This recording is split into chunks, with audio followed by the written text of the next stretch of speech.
السلام علیکم. Please like and subscribe Islamic thoughts.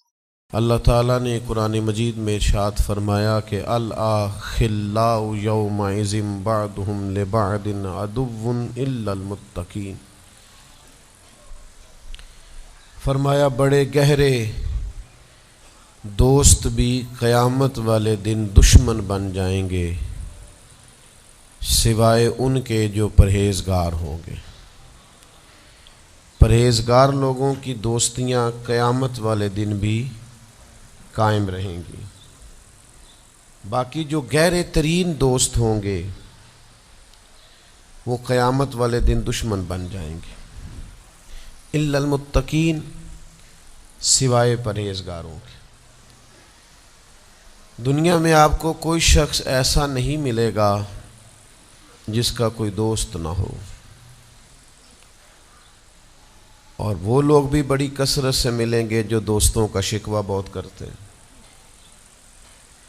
دوستیاں لگانا، دوست بنانا، تعلقات استوار کرنا یہ منع نہیں، شرط یہ ہے کہ دوستی اللہ تعالیٰ کی رضا کے لیے لگائی جائے۔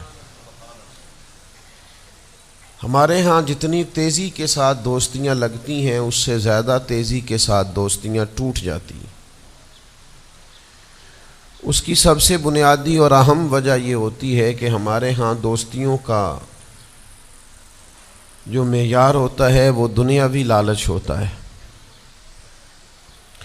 ہم اپنے مخصوص مفادات کی خاطر دوستی لگاتے ہیں، اور جب تک ہمارا وہ مفاد پورا ہوتا ہے تب تک تو ہم اس دوستی کو قائم رکھتے ہیں، اور جہاں ہم محسوس کرتے ہیں کہ اب یہ مفاد پورا نہیں ہو رہا وہاں ہم شکوہ، شکایتیں، اعتراضات شروع کر دیتے ہیں، اور اس کا نتیجہ یہ نکلتا ہے کہ بڑی محبت سے شروع ہونے والی دوستی بھی بڑی تیزی سے ٹوٹ جاتی۔ تو میرے بھائیوں یاد رکھیے گا کہ دوستی اور تعلق قائم رکھنے کے لیے سب سے اہم اور سب سے بنیادی ضرورت یہ ہے کہ دوستی محض اللہ کی رضا کے لیے لگائی جائے۔ اللہ کے پیارے حبیب صلی اللہ تعالیٰ علیہ وسلم بیان فرماتے ہیں، حضور فرماتے ہیں قیامت والے دن اللہ کی بارگاہ سے یہ اعلان ہوگا کہ کہاں ہیں وہ لوگ جو میری رضا کے لیے آپس میں محبت کیا کرتے تھے۔ رب فرمائے گا جب آج میرے عرش کے سائے کے علاوہ کوئی سایہ نہیں ہے تو میں انہیں اپنے عرش کا سایہ عطا کروں گا، کیونکہ وہ میری رضا کے لیے آپس میں دوستی کرتے، میری رضا کے لیے انہوں نے آپس میں محبت کی۔ تو دوستی کا سب سے پہلے تو یہ سٹیٹس بنائیں کہ اس کے اندر محض اللہ کی مرضی، اللہ کی رضا کے لیے ایک دوسرے سے پیار، منفعت نہ ہو اس کے اندر کوئی بھی، دنیاوی لالچ کوئی بھی نہ ہو، ہرس نہ ہو، ہوس نہ ہو، طمع نہ ہو، ذاتی مفادات نہ ہو۔ جب ان سے بالاتر ہو کر لوگ دوستیاں لگاتے ہیں تو وہ دوستیاں قائم رہتی ہیں۔ اللہ کے پیارے محبوب صلی اللہ تعالیٰ علیہ وسلم نے فرمایا قیامت والے دن کچھ لوگ ایسے ہوں گے جن پر انبیاء اور اولیاء رشک کریں گے، ان کے چہرے 14ویں رات کی طرح چمک رہے ہوں گے، انہیں نور کے ممبروں پہ بٹھایا جائے گا۔ یا رسول اللہ اتنی فضیلت ان لوگوں کو حاصل ہے، یہ کون لوگ ہیں؟ تو حضور فرماتے ہیں یہ وہ لوگ تھے جو جس سے بھی دوستی لگاتے تھے، پیار کرتے تھے، محض اللہ کی رضا کے لیے کرتے۔ تو اللہ تعالیٰ صبح قیامت انہیں اعزازات سے نوازے گا، شرف سے نوازے گا، فضیلت سے نوازے گا۔ دوسری بات یہ ہے کہ دوستی کب قائم رہتی ہے؟ دوستی تب قائم رہتی ہے جب ہم نہ دوستوں سے زیادہ امیدیں نہ لگائیں، انسانوں کو انسان ہی سمجھیں، ان سے بہت لمبی اور وسیع امیدیں لگا لینا اور بڑے وسیع مطالبات کرنا اور بڑی لمبی چوڑے تقاضے دوستوں سے کرنا۔ میں اکثر دوستوں کی خدمت میں یہ گزارش کیا کرتا ہوں کہ اپنے دوستوں سے کوئی مطالبہ کر کے انہیں آزمائش میں نہ ڈالو۔ تم نے اپنے ہی دوست کو لا کر پل صراط پہ کھڑا کر دیا ہے، بیچارہ اس طرف جائے کہ اس طرف جائے، ان سے کوئی ایسا مطالبہ کرنا جو ان کی پہنچ سے باہر ہو، ان کی حیثیت سے بڑھ کر ہو۔ ان کی طاقت سے زیادہ ہو تو اس کا مطلب یہ ہے کہ آپ نے اپنی دوستی کو خود آزمائش میں ڈال دیا ہے۔ آپ اتنے لمبے چوڑے تقاضے نہ کریں، آپ محدود سا لوگوں کے ساتھ تعلق بنائیں۔ وہ جی میں اس کے اتنا کام آیا ہوں تو اب اس کو اس سے ڈبل آنا چاہیے، تو آپ نے دوستی کی نہیں، آپ نے تو تجارت کی۔ اگر آپ کی محبت ہوتی تو پھر تو آپ کا انداز اور ہوتا، جب تیرا حکم ملا ترک محبت کر دی، دل مگر اس قدر تڑپا کہ قیامت کر دی۔ تو یاد رکھیے گا کہ آپ حکم جب آ گیا، جب آپ محسوس کریں تو اس وقت پھر آپ اس چیز کو سمجھ جائیں۔ تو دوستیوں کو کبھی بھی آپ کٹہرے میں کھڑا نہ کریں، تعلقات کو کبھی بھی آزمائش کی بھیٹ نہ چڑھائیں، اس طرح کا ماحول نہ بنائیں جس میں آزمائش پیدا ہو، جس میں تکلیف بڑھ جائے، جس میں کرب کا احساس سامنے والے کو ستائے۔ کوشش کریں گنجائش رہے ماحول کے اندر، آسانی رہے، وسعت رہے۔ تیسری بات یہ ہے کہ اگر آپ محسوس کرتے ہیں کہ دوستی کو چلانا ہے تو پھر صرف اسی چیز کو نہ یاد رکھیں جو چیز آپ کو آج میسر آ رہی ہے اور آج آپ کو انکار ہو رہا ہے، اس سے پہلے جو دوستوں نے بڑی وفائیں کی ہیں وہ بھی تو یاد رکھے نا۔ ہمارا یہ ماحول ہوتا ہے کسی بندے نے 99 دفعہ نیکی کی ہے، ایک دفعہ انکار کیا، تو ہمیں ایک دفعہ کا انکار تو یاد رہتا ہے لیکن 99 نیکیاں یاد نہیں رہتی۔ یہ بہت بڑی زیادتی ہے۔ آپ کو اگر اتنی لمبی چوڑی اس کی نیکیاں فراموش کرنے میں 1 منٹ نہیں لگا تو پھر آپ نے دوستی کس مقصد کے لیے لگائی تھی؟ آپ اس کو سمجھیں، اس کو آپ محسوس کریں۔ تو میں نے یہ دیکھا ہے زندگی میں کہ لوگ چاہتے ہیں کہ روز ان کا مطالبہ پورا کیا جائے، روز ان کا مطالبہ پورا۔ ہمارے ایک دوست تھے، بزرگ تھے، تو وہ سلسلہ طریقت کو چلاتے تھے، خانقاہی نظام کو، نظم کو لے کے چلنا مشکل ہوتا ہے۔ تو ان کے ایک مرید نے شکوہ کیا، اس نے کہا کہ حضرت پہلے آپ بڑا وقت دیتے تھے، اب آپ ٹائم نہیں دیتے۔ تو فرمانے لگے پہلے میرے بچے 1-2 تھے، اب درجنوں میں ہو گئے، اب وقت بٹ کے ملے گا نا۔ والد پہلے ایک پر توجہ دیتا ہے، بچے 4 ہو جائیں تو ٹائم تقسیم، بات کی سمجھ آ رہی ہے؟ تو وقت تقسیم ہو کے ملے گا نا جب بچے بڑھ جاتے ہیں۔ اور فرمانے لگے ابھی تو میرے سمجھ لو 10-15 بچے ہیں، تو جب پوتے نواسے نواسیاں ہو گئے تو یہ اور زیادہ بٹ جائے گا، پھر اس میں اور زیادہ تقسیم کار ہو جائے گی، تو پھر اس طرح کر کے ماحول میں تقسیم ہو جاتی، اور یہ ہوتا ہے۔ یہ ایک صورت ہے، آپ دیکھیے نا، کبھی ایسا بھی ٹائم تھا حجر اسود پر کہ اس کو ہاتھ لگا کے آپ چوم لیتے تھے، اور ڈھیروں وقت صحابہ اس پر چہرے رکھ کے رویا کرتے تھے۔ پھر ایسا وقت آیا کہ چھڑی لگا لو بھائی، چھڑی لگا کے پیچھے ہٹ جاؤ، اور اب ایسا ٹائم ہے کہ آپ دور سے استلام کر لیں۔ اب اگر آپ کہیں کہ مسلمان دیکھو جی حجر اسود کو تو ہاتھ لگانے کا موقع ہی نہیں مل رہا، تو بھئی نبی پاک نے تو فرمایا میں قیامت والے دن کثرت امت پر فخر کروں گا کہ میری امت زیادہ ہے۔ تو یہ تو تعداد کا بڑھنا، یہ تو کثرت کا ہونا، یہ تو باعث ناز اس کو سرکار نے کہا۔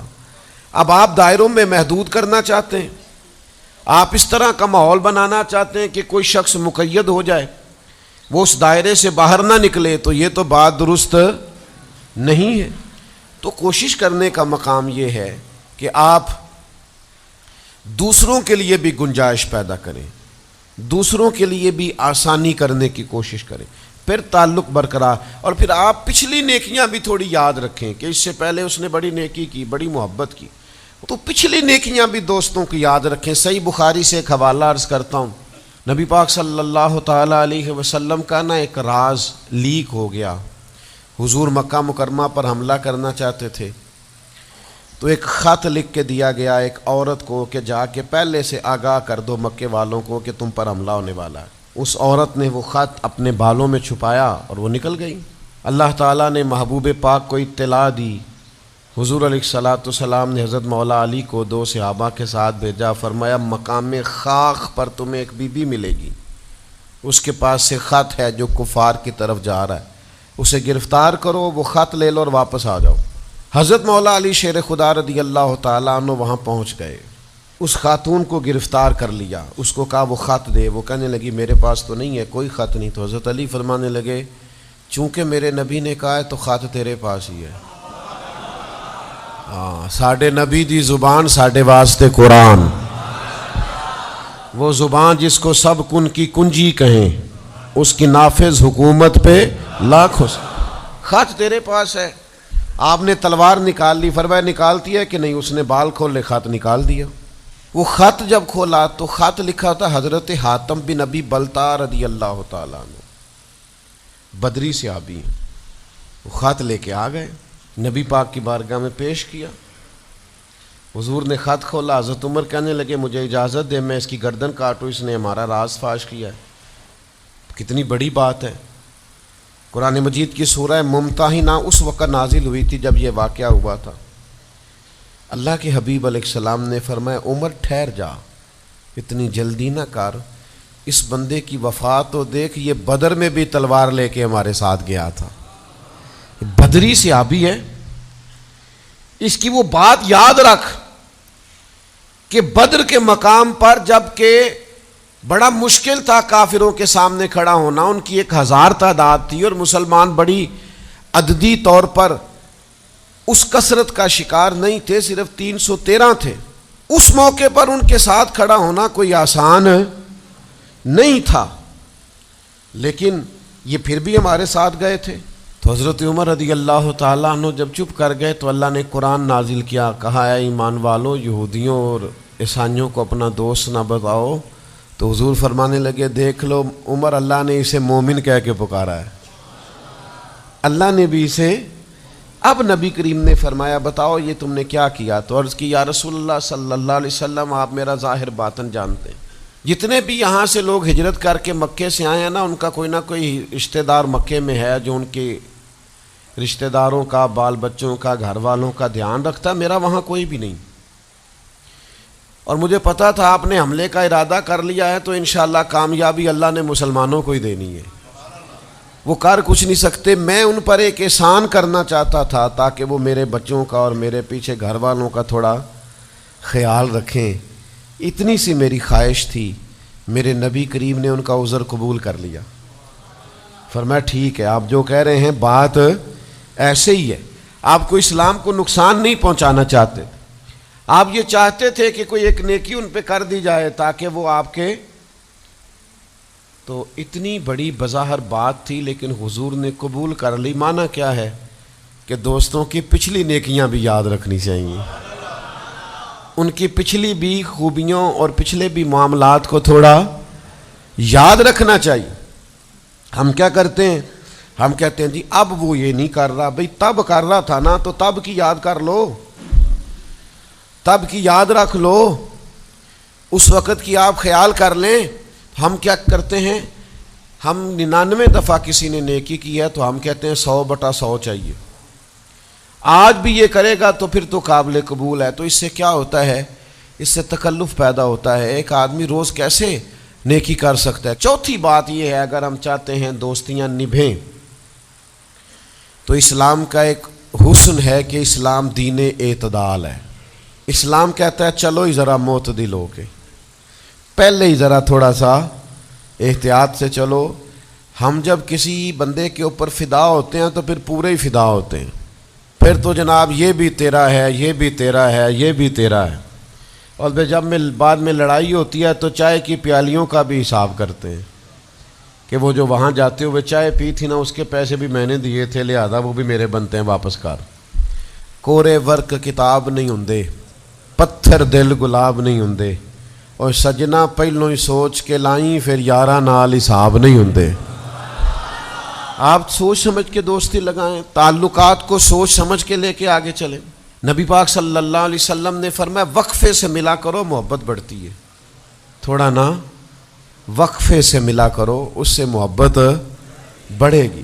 یہ جو بہت وارفتگی ہے نا، بہت وارفتگی ہے، بہت جوش ہے، تو اس کا نتیجہ یہ نکلتا ہے کہ جتنی زور سے گیند دیوار سے لگتی ہے پھر اتنی زور سے ہی گیند واپس آتی ہے، اس کے نتائج ٹھیک نہیں نکلتے۔ تو عرض یہ کرنا چاہتا ہوں کہ اعتدال میں رہیں، معتدل رہیں، آپ اس حد سے تجاوز ہی نہ کریں۔ میرے پاس یہاں ایک دوست آئے تو مجھے کہنے لگے جی میرا دوست بڑا اچھا تھا، بڑا نائس تھا، بڑا بہترین تھا، بڑا پیارا تھا، میرے ایک دوسرے دوست نے اسے خراب کر دیا۔ تو میں نے کہا وہ دوسرا دوست میں سمجھا نہیں. کہنے لگے یہ میرا پرانا دوست تھا جس نے اسے خراب کیا, اور جسے کیا وہ نیا تھا 2-4 سال. اس کی میں نے دوستی لگائی تھی, اب وہ دونوں ڈائریکٹ ہو گئے اور مجھے انہوں نے بیچ میں سے نکال دیا ہے. تو میں نے کہا یہ تو اکثر ہوتا ہے, پہلی دفعہ تو نہیں ہوا, اس طرح تو ڈھیر دفعہ ہوتا ہے. کہنے لگے میں کروں کیا, میں نے بڑا شور کیا ہے, ان کو اپنے احسان بھی یاد کرائیں پر وہ مانتے نہیں. میں نے کہا اب حل ہے نا, تھوڑا چپ کر جا کچھ عرصے کے لیے, تھوڑی خاموشی اختیار کر. جو چپ کر جاتا ہے وہ بھی بچ جاتا ہے. اگر تم چاہتے ہو کہ یہ دوستی پھر سے بحال ہو جائے تو زیادہ شکوے نہ کرو, زیادہ شکایتیں. ہم بعض اوقات اعتراضات اتنے کر بیٹھتے ہیں, شکوے اتنے کر بیٹھتے ہیں, اپنی زبان سے باتیں اتنی نکال بیٹھتے ہیں کہ دوبارہ پھر دوستی کا بحال ہونا ممکن ہے.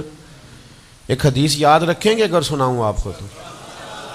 نبی پاک صلی اللہ تعالیٰ علیہ وسلم نے فرمایا کسی سے دشمنی بھی کرو تو اعتدال سے کرو, ہو سکتا ہے کل کو وہ تمہارا دوست بن جائے. اور فرمایا کسی سے دوستی بھی کرو تو اعتدال سے کرو, ہو سکتا ہے کل یہ دشمن بن جائے. دوستی اور دشمنی میں یہ جامع ترمذی میں حدیث, اعتدال کا رستہ نہ چھوڑو, معتدل رہو. سارے راز ہی دے بیٹھنا, ساری باتیں پہلے کر لینا اور اعتراض کرنا, اب تو شکوے بھی پھر سارے ہی کر لینا. دوست کو اس کی کمزوریوں کا بھی پتہ ہوتا ہے, وہ ساری کمزوریاں بھی اس کی بیان کر لینا, اس کو بھی بتانا, اس کو بھی بتانا, اس سے بھی ذکر کرنا. تو یہ انداز درست نہیں ہے. آپ معتدل انداز میں دوستی لگائیں, اعتدال کے ساتھ چلیں, شکوے زیادہ نہ کریں, اعتراض زیادہ نہ کریں. وہ بے وفا ہی صحیح, پھر بھی یار اپنا, چلو اس میں کمی ہے, وہ اس میں بے وفائی ہے, پر سجن تو اپنا ہے نا. تو دوستی ہماری ہے اس کے ساتھ, اس کی کمزوریوں کو چھپائیں. آپ اس معاملے پر تھوڑا سا اپنے ظرف کو کشادہ کریں, آپ تھوڑی وسعت پیدا کریں. ہم سمجھتے نہیں چیزوں کو, ہم غور نہیں کرتے, اس خاص انداز میں چیزوں کو نہیں لیتے جس انداز میں چیزوں کو لینا چاہیے. ہماری ذاتی کمزوریاں ہوتی ہیں اور ہم ان کمزوریوں کا دوسروں پہ ڈال دیتے ہیں, کہتے ہیں وہ بے وفا نکل آیا. بھئی آپ بھی حد سے زیادہ فریفتہ تھے, اب آپ ہی حد سے زیادہ اعتراض کر رہے ہیں. حضور نے فرمایا جس کی تعریف کر لو پھر دوبارہ اس پر کبھی تنقید کر جو بیٹھے ہیں, تعریف تو ختم ہو گئی بات. پھر تھوڑی چشم پوشی کرو, انسانوں میں کمیاں بھی ہوتی ہیں. تو دوستی کو صحیح طور پر آگے لے جانے کے لیے چھٹا سبق یہ ہے کہ تھوڑی سی نا عادت عیب پوشی کی بھی بنائیں. تھوڑا پردہ پوشی کا مزاج ہو تو پھر بھی ذرا دوستی آگے. سمجھ آ رہی ہے بات کی؟ تھوڑی سی نا نظر عیب پوشی والی بھی. کچھ لوگوں کی تنقید کی آنکھیں اتنی زیادہ کھلی ہوتی ہیں کہ وہ بیچارے کسی جگہ بھی تعلق نہیں رکھ سکتے. جہاں جاتے ہیں انہیں کمیاں ہی کمیاں نظر آتی ہیں, خامیاں ہی خامیاں نظر آتی ہیں. ان کا مزاج ہی نہیں ہوتا کسی عیب کو چھپانے کا. تو آپ جس جگہ پہ موجود ہیں, جس جگہ آپ کے تعلقات ہیں, جہاں دوستی ہے, جہاں محبت ہے, وہاں تھوڑا سا عیب پوشی کا بھی مزاج ہونا چاہیے. نبی پاک علیہ السلام نے فرمایا تو کسی مسلمان کی دنیا میں پردہ پوشی کر دے, اللہ قیامت والے دن تیری پردہ پوشی فرما دے. آپ تھوڑا سا اس کا عیب چھپا دیں, بات ختم ہو گئی. تھوڑی سی پردہ پوشی کر دیں. دیکھیں نا, ہمیں حکم دیا گیا ہے شریعت میں, کسی شخص کا انتقال ہو گیا, اب کچھ لوگ اس کے غسل میں شریک ہیں, تو ان کو حکم یہ ہے کہ اگر تم نے کوئی اچھی بات دیکھی نا, خوبی دیکھی, چہرہ کھل گیا ہے, جسم تر و تازہ ہے, تو یہ سب کو بتاؤ. اور اگر تم کچھ ایسی چیز دیکھو کہ بیماری کی وجہ سے جسم اکڑ گیا ہے یا کسی وجہ سے چہرے پہ کوئی سیاہی آ گئی, جو کسی سے ذکر نہ کرو. جانے والے کے لیے تم اچھی چیزوں کو تو بیان کرو, لیکن نقائص کو کبھی بھی بیان نہ کرو.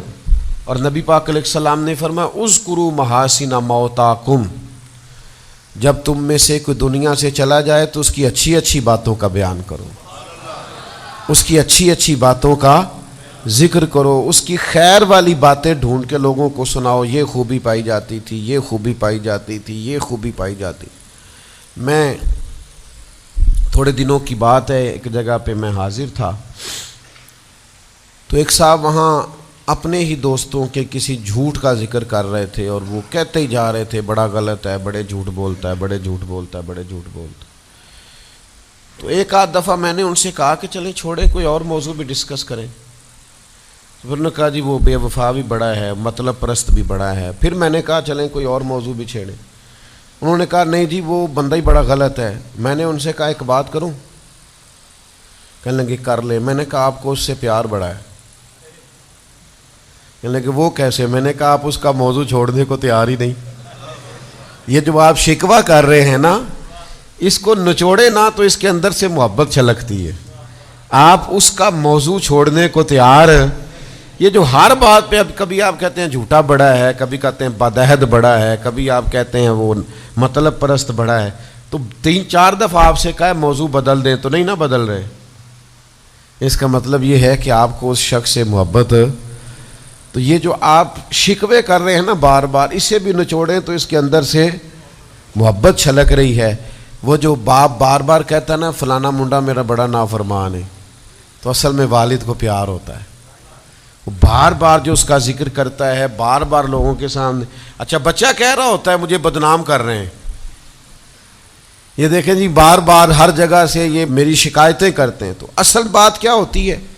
اصل بات یہ ہوتی ہے کہ اس بندے کو اس سے محبت بہت زیادہ ہے، وہ چاہتا ہے اس پیار کے سبب سے، اس محبت کی وجہ سے کہ وہ بار بار اس کا ذکر کرے، بار بار اس کا تذکرہ کرے، تو تھوڑی عیب پوشی کا مزاج بنائیں، تھوڑا درگزر کی طبیعت بنائیں، تھوڑا ماحول کے اندر اس طرح کا مزاج لے کے آئے۔ ہم دوستوں سے میں اکثر ایک بات کرتا ہوں، ہم نہ صرف خامیاں یاد رکھتے ہیں، خوبیوں کا ذکر نہیں کرتے۔ اس کا نتیجہ یہ نکلتا ہے کہ ہماری دوستیاں تیزی سے ختم ہوتی ہیں، تعلقات زیادہ دیر پا ہوتے نہیں، چلتے نہیں۔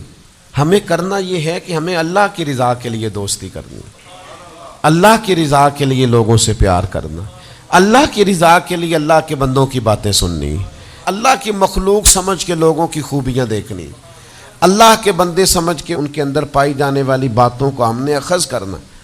اگر ہم تعلقات میں لالچ لائیں گے، ذاتیات لائیں گے، زیادہ امیدیں لگائیں گے، اس کا نتیجہ ٹھیک۔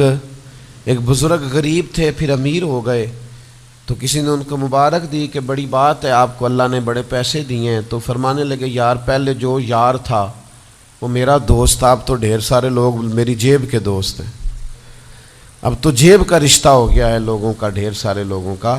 تو دوستیوں میں اخلاص لائیں، خلوص لائیں، ساری زندگی یہ طے کریں کہ میں نے دوست کے کام آنا ہے، پر میں نے دوست کو کام کہنا نہیں، میں نے اس کی خدمت کرنی ہے لیکن کبھی اسے اپنی خدمت کے لیے مجبور، جس حد تک ہو سکے اس کی مدد کرنی ہے لیکن کبھی اسے اس تکلیف میں ڈالنا، یہ مزاج پیدا کریں۔